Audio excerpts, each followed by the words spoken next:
साल 2010 की बात है। ये घटना उत्तर प्रदेश के एक छोटे से गांव बरेठा में घटी थी। वहां रहने वाले लोग इसे आज भी याद करते हैं। कहते हैं कि गांव के पास से एक पुरानी रेल की पटरियां गुजरती थीं, जिन पर कई सालों से कोई ट्रेन नहीं गुजरी थी। पटरियां टूट चुकी थीं और जगह जगह से जिंद खा चुकी थीं। उस रात का माहौल बेहद अजीब था। गांव में रात को हल्की हल्की ठंड और कोहरा था, जो धीरे धीरे पूरे इलाके को ढक रहा था। गांव के कुछ युवक राजन, दीपक और अनिल ने सोचा कि क्यों न आज रेलवे पटरियों के पास जाकर वहां की फोटो खींची जाए। तीनों दोस्तों को एडवेंचर का शौक था और रात के वक्त डरावने और खौफनाक इलाकों में घूमना उनके लिए रोमांच का हिस्सा था। जैसे ही तीनों रेलवे पटरी के पास पहुंचे, उन्हें एक अजीब सी हलचल महसूस हुई। ऐसा लगा कि कोई उनके आसपास ही चल रहा है। राजन ने मजाक करते हुए कहा, अरे भाई, कहीं भूत भूत न हो यहाँ। सभी ने हंसकर बात को टाल दिया, लेकिन दीपक को कुछ असामान्य महसूस हो रहा था। उसे ऐसा लगा कि पेड़ों के पीछे से कोई उन्हें देख रहा है। थोड़ी देर बाद वहाँ पास ही एक पुरानी सी गाड़ी के ऊपर बैठकर उन्होंने चाय पीने का सोचा। जैसे ही उन्होंने अपनी टॉर्च की रोशनी रेलवे पटरी पर डाली, उनकी आंखों के सामने कुछ ऐसा आया कि उनके रोंगटे खड़े हो गए। पटरी पर खून के धब्बे थे और आसपास जगह जगह टूटी हुई हड्डियों जैसे टुकड़े पड़े थे। ये सब देखकर उनकी हंसी अचानक बंद हो गई और वो गंभीर हो गए। उसी वक्त उन्हें दूर से एक धुंधली रोशनी दिखाई दी।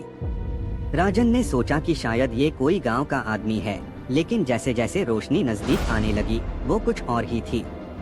ये एक ट्रेन की हेडलाइट थी, लेकिन ये ट्रेन बिना किसी आवाज के आ रही थी। कोई इंजन की आवाज नहीं, कोई हार्न नहीं, सिर्फ एक घनी काली धुआं, उगलती रोशनी और उस ट्रेन के डिब्बों से आती चीख पुकार। राजन, दीपक और अनिल ने सोचा कि शायद ये किसी प्रेत आत्मा की माया है। पर उस समय डर के बावजूद अनिल ने ट्रेन की ओर जाने का फैसला किया। उसने दीपक और राजन को भी साथ आने के लिए कहा और सभी ने हिम्मत जुटाकर ट्रेन की ओर कदम बढ़ाए। जैसे ही वो ट्रेन के पास पहुंचे, उन्होंने देखा कि ट्रेन के अंदर के यात्रियों के चेहरे विकृत और भयावह थे। कुछ के चेहरे जल चुके थे और कुछ की आंखें लाल, जैसे वो तड़प रहे हों। ट्रेन की खिड़कियों से लोग हाथ बढ़ा रहे थे, मानो किसी की मदद की गुहार लगा रहे हों। अचानक से ट्रेन की स्पीड बढ़ने लगी और इससे पहले कि वे कुछ समझ पाते, ट्रेन गायब हो गई। उस रहस्यमयी ट्रेन के गायब होने के बाद तीनों दोस्तों के दिलों की धड़कनें तेज हो गई थीं। वे किसी तरह अपने कदमों को संभालते हुए वापस मुड़ने लगे, लेकिन तभी उन्हें महसूस हुआ कि ट्रेन की ही तरह कोई उनके पीछे पीछे आ रहा है। पीछे मुड़कर देखा तो कोहरे में एक परछाई सी दिखी, जो धीरे धीरे नजदीक आ रही थी। तीनों ने दौड़ना शुरू कर दिया। अंधेरा और कोहरा उनकी राह को और भी खौफनाक बना रहा था। वो बेतहाशा दौड़ रहे थे, लेकिन पीछे की आवाजें तेज हो रही थीं, मानो कोई उनके पीछे दौड़ रहा हो। दीपक ने हिम्मत करके पीछे मुड़कर देखा तो उसने देखा कि एक आदमी, जो अधजली हालत में था और उसकी आंखें सफेद थीं, उनका पीछा कर रहा था। वो किसी तरह गांव पहुंच गए और सीधे गांव के सबसे बुजुर्ग व्यक्ति बाबा सोमदत्त के पास गए। उन्होंने बाबा को सब कुछ बताया। बाबा ने बताया कि ये घटना आज की नहीं है, ये पिछले 50 साल से इस गांव में हो रही है। दरअसल 50 साल पहले इसी रेलवे पटरी पर एक भीषण ट्रेन हादसा हुआ था। उस हादसे में कई लोगों की जान गई थी और कुछ लोगों की आत्माएं आज भी उस हादसे में फंसी हुई हैं। बाबा ने कहा, जो लोग उस ट्रेन को देखते हैं, उन्हें वो आत्माएं तड़पाने लगती हैं। वो आत्माएं मोक्ष पाने के लिए किसी की मदद चाहती हैं, पर वो कभी कभी इतना हिंसक रूप ले लेती हैं कि इंसान की जान तक चली जाती है।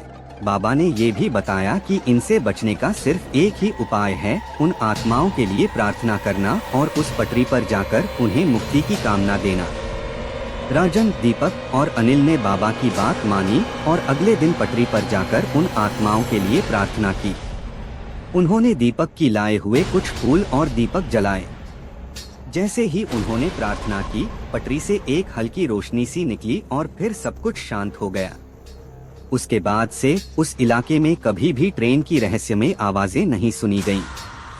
राजन, दीपक और अनिल ने इस घटना को जीवन भर याद रखने का फैसला किया।